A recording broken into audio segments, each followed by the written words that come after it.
নমস্কার প্রিয় দর্শকবৃন্দ। তো আজকে যে বিষয়টি নিয়ে আলোচনা করব সেটা হলো ব্যাঙ্গালোরের মধ্যে সবথেকে ভালো নিউরো হসপিটাল।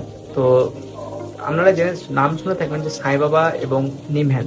তো সাইবাবা সম্পর্কে হয়তো আপনারা কিছুটা আইডিয়া আছে, তো নিমহ্যান সম্পর্কে আজকে আমরা আলোচনা করব। যে আলোচ্য বিষয়টা হলো নিমহ্যান্স হচ্ছে শর্ট ফর্ম, এর ফুল ফর্ম হচ্ছে national institute of mental health and neuro science. তো নিমহ্যান্স হসপিটালে আপনারা কিভাবে অ্যাপয়েন্টমেন্ট নেবেন এবং কিভাবে হাওড়া থেকে নিমহ্যান্স হসপিটাল পর্যন্ত আসবেন এবং কিভাবে ওখানে রুম নিয়ে থাকবেন। তো আমি আজকে নিজে গেছিলাম নিমহ্যান্স হসপিটালে, তো আমি বিস্তারিত তথ্য আজকে আমি আপনাদের সামনে তুলে দেবো। তো দয়া করে ভিডিওটা শেষ পর্যন্ত দেখবেন, আর যদি ভালো লাগে, একটু যদি উপকৃত হন, তাহলে প্লিজ একটা লাইক দেবেন এবং ভিডিও চ্যানেলটাকে সাবস্ক্রাইব করবেন। তো যাওয়া যাক আজকের মূল বিষয়। তো যখন আপনি হাওড়া থেকে ব্যাঙ্গালোর পর্যন্ত আসবেন, সেখানে আপনাকে নিমহ্যান্স হসপিটাল আসতে গেলে বেসিক্যালি আপনি কিন্তু এসএমবিটি স্টেশনে নামবেন। এসএমবিটি স্টেশন থেকে কিন্তু নিমহ্যান্স হসপিটাল কাছে হবে।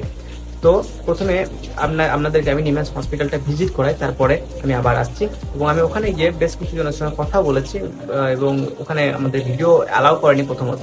তো তাও আমি আমাদের ওখান থেকে যে বাঙালি চিকিৎসার জন্য এসেছিল একজন ভদ্র মহিলা, তার সঙ্গে আমি কিছুটা কথা বলেছি। তো প্রথমে আপনাদের সঙ্গে আমি তুলে ধরছি যে নিমহ্যান্স হসপিটাল সম্পর্কিত তথ্য এবং কথোপকথন, পরে আমি ফিরে আসছি আবার।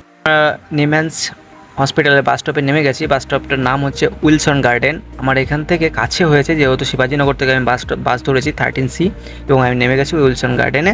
সেখান থেকে কিছুটা দূরত্ব পথ হাঁটাতেই নিমহ্যান্স হসপিটাল। তো আমি এখন দেখাচ্ছি সেটা হলো যে রাজীব গান্ধী ইনস্টিটিউট এবং ইন্দিরা গান্ধী ইনস্টিটিউট, সেটা হলো শুধু অপোজিটেই, কিন্তু নিমহ্যান্সের অপোজিটেই এই হসপিটালগুলো। আর দেখছেন Indira Gandhi institute of child health, খুব ভালো একটা শিশুদের হসপিটাল, যেখানে আপনি শিশুদের যে কোনো রোগের চিকিৎসা করাতে পারেন একদম ফ্রি অফ কস্ট। আর এই সাইডে যেটা দেখছেন সেটা হলো কিন্তু রাজীব গান্ধী ইনস্টিটিউশন। এখানে শুধু চেস্ট সম্পর্কিত, যেমন লাংস, ফুসফুস এবং যে কোনো চেস্টের স্পেশাল চিকিৎসা কিন্তু এখানে পেয়ে যাবেন। তো আর এর অপোজিটটা দেখুন, এবার আমরা ঢুকে যাচ্ছি যে নিমহ্যান্সের সিকিউরিটি গেটে, মানে মেন গেটে ওপিডি। তো দেখুন এইটা হচ্ছে নিমহ্যান্সের সিকিউরিটি গেট, আপনাকে দেখাচ্ছি। এটা হলো সিকিউরিটি গেট। এবার এই সাইডে যেটা বাম সাইডে পড়ছে, ব্যারিকেড দিয়ে ঘেরা আছে, দেখুন এখানে কিন্তু লাইন দেওয়া হয়। লাইনটা দেওয়া হবে 8টার আগে, সকাল 8টার আগে আপনাকে কিন্তু বাইরে লাইন দিতে হবে। 8টার পর ওপেন করলে গেট, আপনি কিন্তু ভেতরে আসতে পারবেন, ভেতরেও লাইন দিতে হবে। আর আমার ডান সাইডে যেটা দেখছেন সেটা হলো ওয়েটিং হল। এখানে কিন্তু পেশেন্ট এবং পেশেন্ট ফ্যামিলিরা বসে ওয়েট করছে, অপেক্ষা করছে। তো একটু এগিয়ে যাওয়ার পরে দেখবেন যে এখানে 1 2 3 বলে কয়েকটা রুম নাম্বার দেওয়া আছে। সেখানে কিন্তু আপনাকে ওপিডি বুক কালেক্ট করতে হবে, যেটা আপনাকে এখানে মাস্ট করতেই হবে, সবারই একই নিয়ম। তো আপনি আসার পর এখানে এসে দেখবেন রুমের মধ্যে যখন ওপিডি বুক কালেক্ট করা হয়ে যাবে, ওখানে কালেক্ট করার পর আপনাকে ওরা বলে দেবে যে কোন রুমে আপনাকে যেতে হবে। সেই রুমে যাবেন, সেখানে কিন্তু ফার্স্ট আপনাকে কোনো ডক্টর ভিজিট করবে। ভিজিট করার পর আপনাকে দেখে বলে দেবে যে আপনার কোন ডক্টরের প্রয়োজন, নিউরোলজিস্ট না সাইকিয়াট্রিস্ট, না কোন ডক্টরের সার্জেন, কোন ডক্টরের প্রয়োজন, সেটা আমার কিন্তু ওনারা রেফার করে দেবে। এবার ওরা দেখলো যদি আপনার নিউরোলজিস্ট দরকার হয়, তাহলে ওরা কিন্তু কোন রুমে নিউরোলজিস্ট বা সার্জেন আছে আপনাকে কিন্তু সেই রুমে পাঠিয়ে দেবে। সেই হিসাবে আপনি যখন এই দিকে চলে আসবে, দেখুন এই সাইডটা নিউরো সার্জারি ওয়ার্ড। তো এখানে একমাত্র যারা নিউরো সার্জারি পেশেন্ট তারা ওয়েট করছেন। তো এই হিসাবে আপনারা কিন্তু ওখানে গেলে বাকি সম্পূর্ণ ব্যাপারগুলো আরামসে আপনি জেনে যাবেন, কোনো রকম কোনো অসুবিধে নেই।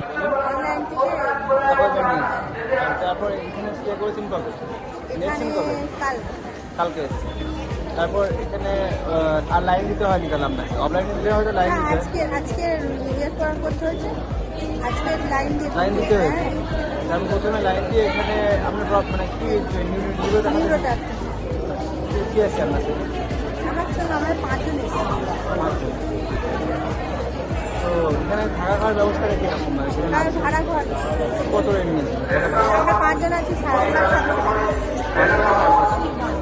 এখান থেকে কত অনেকটা আপনাদের কি এখন চিকিৎসা হয়েছে? এখন দেখানো কি হয়েছে? তো লাইনে দাঁড়িয়ে আছে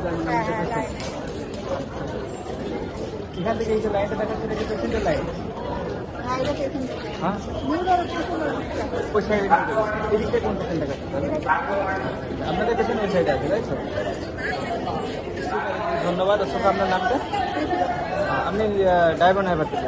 ওকে, থ্যাংক ইউ।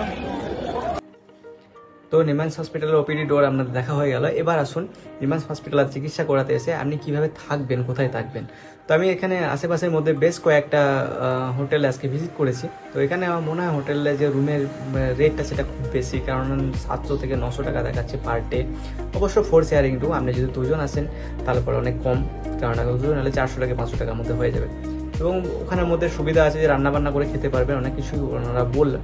আমি কয়েকটা রুম ভিজিট করেছি, সবগুলো ভিডিও নিয়ে নিই, তবে একটা রুম আমার ভালো লাগলো, ক্লিন লাগলো, সেটা আমি ভিডিও নিয়েছি এবং ওনাদের নাম্বার এবং যে ভিজিটের কার্ড সেগুলো আমাকে দিয়েছেন। তো আমি আপনাদের সঙ্গে নাম্বারগুলো শেয়ার করছি, আপনারা দরকার হলে বাড়িতে থেকে ওনাদের সঙ্গে কন্ট্যাক্ট করে নিতে পারেন, রুমের ব্যাপারে আমাদের আপনারা করে নিতে পারেন।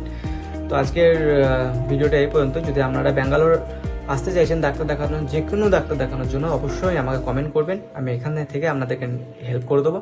কোনো রকম টাকা পয়সা কোনো কিছু লাগবে না, আমি নিজে হেল্প করে দেবো। তো আজকে ভিডিওটা শেষ পর্যন্ত দেখার জন্য অসংখ্য ধন্যবাদ। যদি ভিডিওটা পেয়ে আপনি যদি একটু উপকৃত হন, তো আমার ভিডিওটা অবশ্যই একটা লাইক এন্ড সাবস্ক্রাইব করবেন।